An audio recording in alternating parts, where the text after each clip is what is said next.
Hello, my name is Patrick Feely, and I'm a second-year Master's of Music Education student at the University of Western Ontario. This is my video of intent for the PhD in Music Education program. I have, roughly speaking, two broad areas of research interest. One is in guitar-related topics, and the other is in psychology topics as they relate to music learning and performance. These research interests for me are engaging and important, and hopefully will provide me with many questions that I would like to have answered during the PhD program.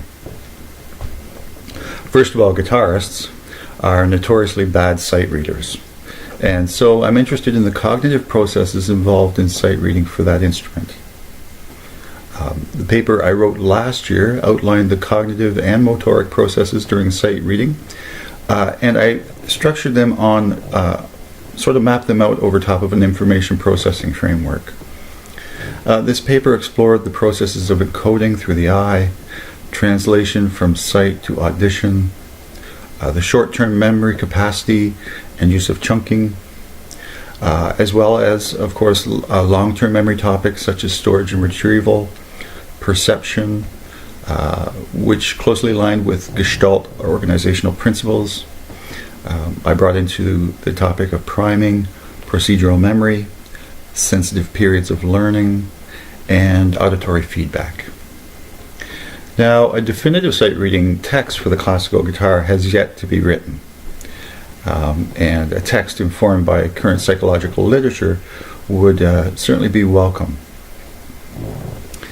The area of performance anxiety is a large practical importance to musicians, and there are many multiple ways that you could attack this topic. You could approach it from mental health and emotional stability, evolutionary adaptations, fight or flight, or from pedagogical perspectives. And so I think that this is a rich area of inquiry. I'm also interested in guitar curriculum. In particular, the sequencing of events that happens within that curriculum. So I'm interested in building on the behaviorist ideas of Skinner, which have fallen out of vogue, I know. Yet the graded curriculum that we use, especially in music, derives its foundations from this model. So reevaluating the sequential delineation of the core technical and musical components of an instrument like the guitar would help to identify ways that the curriculum could be strengthened in the future. Moving on to psychology. The field of psychology and its application to music and learning, I think, holds great promise for music researchers and practitioners alike. Within the cognitive domain of psychology, I find the area of self-regulation particularly appealing.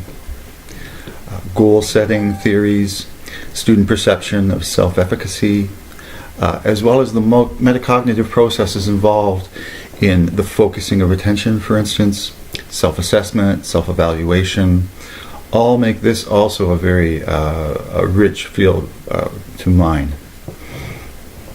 The theory of distributed cognition is something that's kind of caught my attention of late.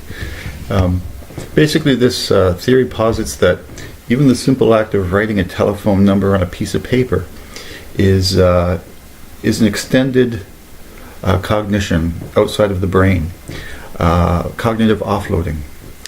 Now, this concept has implication for music practitioners, and in particular with reference to video recording. Video recording is a type of cognitive offloading, a distributed cognition.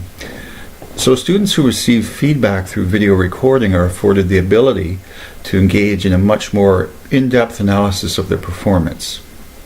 They're cognitively speaking freed up to concentrate solely on listening and evaluating their performance rather than having to do so synchronously during its production. And coincidentally, this has been my research topic for my thesis in my graduate program this year at Western. Educational and learning for psychology, my sort of top three people, and there would be Vygotsky and his theories on scaffolding and zone of proximal development. Of course, Piaget and the developmental theories, particularly assimilation and accommodation, and the Bob Duke's idea of the rehearsal frame. These three people and their concepts, seems to me, would all be worthwhile to dig into and to examine through private studio setting. Another area of interest is evolutionary theory and neurology.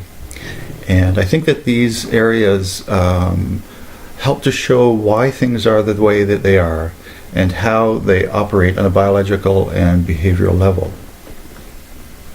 So this line of thinking, I think, comes from Darwin, pushes into the pragmaticism of James and Dewey, and in the late 1940s, a fellow by the name of Weimar created the cybernetic theory. And this theory is really quite stunning and elegant, and has musical implications for problem solving.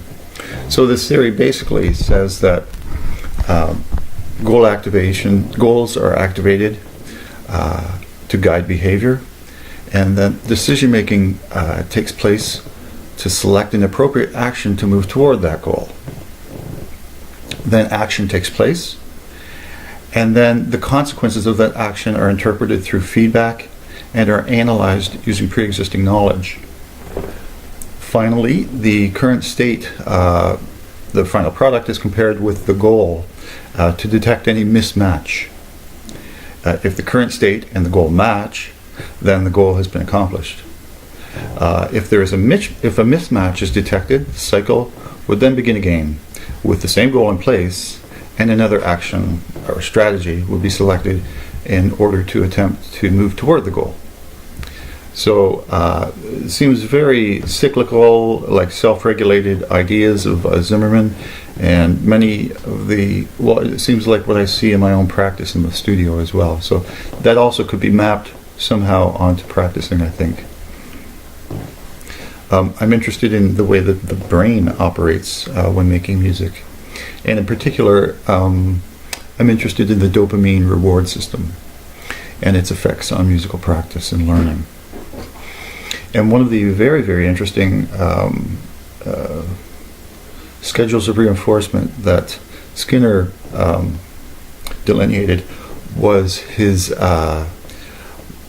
the schedule of reinforcement, which is known as variable ratio schedule. Thank you. And now this variable ratio schedule has been shown to double dopamine levels, certainly in rats, and I'm not sure about people. But this scenario is when you have a reward given after an unpredictable number of responses. So, for instance, Las Vegas works on this. Gambling is a schedule of this type of reinforcement. And it serves to motivate people long-term and with very much more vigor. One area where this could be used is musical gamification, with levels and tiers and rewards. So that's interesting. So in wrapping up, like just the 20th century depth psychologist Carl Jung is reported to have said that people do not have ideas, ideas have people. So I've thought about this, and many of the ideas that I have outlined here have been with me for a number of years now. And so I see the purpose of a PhD program, for me at least, would be to help me narrow these ideas down to the most important ones, and then to craft questions around them that would be engaging and important for me to answer and to grapple with. So it would be a pleasure to work with you over the next number of years if I was to be accepted into the program, and I want to thank you for your time. Thank you.